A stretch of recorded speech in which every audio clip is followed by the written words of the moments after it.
आज बात करने वाले हैं ना एक ऐसी मनोभावना, एक ऐसी मनोस्थिति के बारे में जिसका इंसानों में देखना ना बहुत ही आम है। Yes, today we are talking about ईर्ष्या, है ना, जलन के बारे में आज हम बात करने वाले हैं, जिसका देखना ना इंसानों में बहुत ही आम तरीके से पाया जाता है। जब इंसान को ऐसे लगता है कि कोई दूसरा उससे आगे निकल रहा है किसी भी क्षेत्र में, तो इंसानों के अंदर इस जलन की भावना का जगना बहुत ही आम मात्रा में देखा जाता है, पाया जाता है। यहाँ मैं 3 इडियट्स मूवी के ना उस डायलॉग को मेंशन करना जरूर चाहूंगी, जहां ना फाइनल रिजल्ट आ जाने के बाद राजू और फरहान बहुत ही दुखद स्थिति में थे, क्योंकि उस लिस्ट में हमारे परम मित्र रेंचो का नाम तो दिख ही नहीं रहा था। लेकिन किसी ने दौड़ते दौड़ते ये बताया कि रेंचो का नाम उस लिस्ट में नीचे कहीं नहीं, सबसे ऊपर था। तो राजू और फरहान को दुख ना और ज्यादा होने लगा। आई मीन ह्यूमन बिहेवियर के बारे में हमें उस टाइम पता चला कि दोस्त फेल हो जाए तो दुख होता है, बट दोस्त टॉपर हो जाए ना तो और ज्यादा दुख होता है। एंड फिर तो चतुर रामालिंगम एंड वीरू शास्त्र बुद्धि से ज्यादा सदमे में तो कोई था नहीं।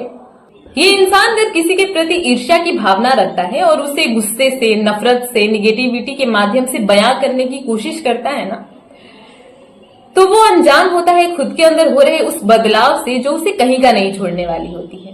वो अनजान होता है खुद के अंदर हो रहे उस बदलाव से जो उसे खाई की ओर ढकेलने वाली है। क्योंकि ये जो भावना है वो रहना बहुत ही आम है, बट उसे प्रेजेंट करना ना बहुत ही खतरनाक है। तो ऐसा आपके साथ भी हुआ है क्या कि अगर किसी के प्रति मन में ईर्ष्या पैदा होने लगे तो हम उसका बुरा से बुरा सोचना स्टार्ट कर देते हैं, या ऐसे भी लोग हमारे आसपास हो जाते हैं जो हमारे अंदर छुप रहे उस ईर्ष्या को बढ़ावा देना स्टार्ट कर देते हैं। क्योंकि अगर आपके अंदर किसी के लिए ईर्ष्या की भावना जगती है ना, तो वो सारी चीजें चेहरे पे दिखना स्टार्ट हो जाती है।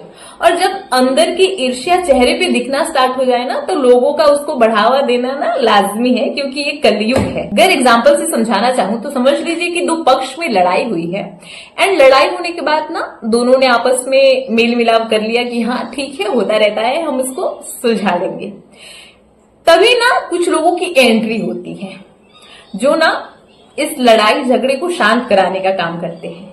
लेकिन वैसे लोगों की एंट्री आपको दिखाई नहीं देगी जो ना उस लड़ाई को उकसाने का काम करते हैं। छुपा रुस्तम समझते हैं आप। और ये सारी चीजें ना निगेटिविटी और नकारात्मकता जो भाव उत्पन्न हो रहे हैं उसको बढ़ावा देता है, उसको इंक्रीज करता है। एंड निगेटिविटी चाहिए लाइफ में या पॉजिटिविटी, किससे हमारा बेहतर होता है, ये तो हम बहुत ही बेहतर तरीके से समझते हैं। तो अगर इस ईर्ष्या का भाव आना हमारे अंदर लाजमी है ना, तो क्यों ना इस ईर्ष्या से ओवरकम करने की बात करी जाए। कैसा रहेगा? पॉइंट से समझाने का प्रयास करना चाहूंगी। सबसे पहला पॉइंट कि बेहतर बनिए। हम इतने बेहतर हो कि किसी चीज के खो देने के बाद वो चीज वापस हमारे ही पास आए, क्यों ना ऐसा हुनर खुद के अंदर लाया जाए, है ना। तो खुद को बेहतर बनाने का प्रयास कीजिए। दूसरी बात कि बड़े सोच के साथ जीवन के हर पहलू को देखिए। छोटे छोटे भाग को जीते हुए भी बड़ा नजरिया दीजिए, है ना। किसी भी चीज में अपना एक जो पॉइंट ऑफ व्यू आप रखते हो, उसे देखने का नजरिया ना हमेशा बड़ा रखो। क्योंकि अगर इंसान एक पीक तक का सोच रखता है ना, तो इन छोटी छोटी चीजों से उसे बहुत ज्यादा फर्क नहीं पड़ता है। इसीलिए नजरिया बहुत बड़ा रखो किसी भी चीज के लिए, कि वो सारी चीजें हमारे अंदर हो कि हम छोटी छोटी चीजों से खुद को ओवरकम करने में सक्षम हो जाए। इस टॉपिक के लिए तीसरी और सबसे महत्वपूर्ण बात कि शांत और गंभीर रहिए, ताकि हमारी गिनती बाज में, शेर में, राजा में हो, न कि चिड़ियों में, कुत्तों में, प्रजा में हो। देखो, इस साइड को मैं गलत नहीं बता रही हूँ, बट उस पॉइंट ऑफ व्यू का सोच रखना, उस पॉइंट ऑफ व्यू के इंसान बनना ना हमारे अंदर ईर्ष्या की भावना नहीं लाएगा। That's it for today's video. आज के इस वीडियो को हम यही स्टॉप करते हैं। उम्मीद करते हैं ना ईर्ष्या के बारे में बनाया गया ये वीडियो आप सभी को पसंद आया हो। ठीक है, चैनल के साथ जरूर बने रहिए। नमस्कार, bye bye, take care and जय हिंद दोस्तों।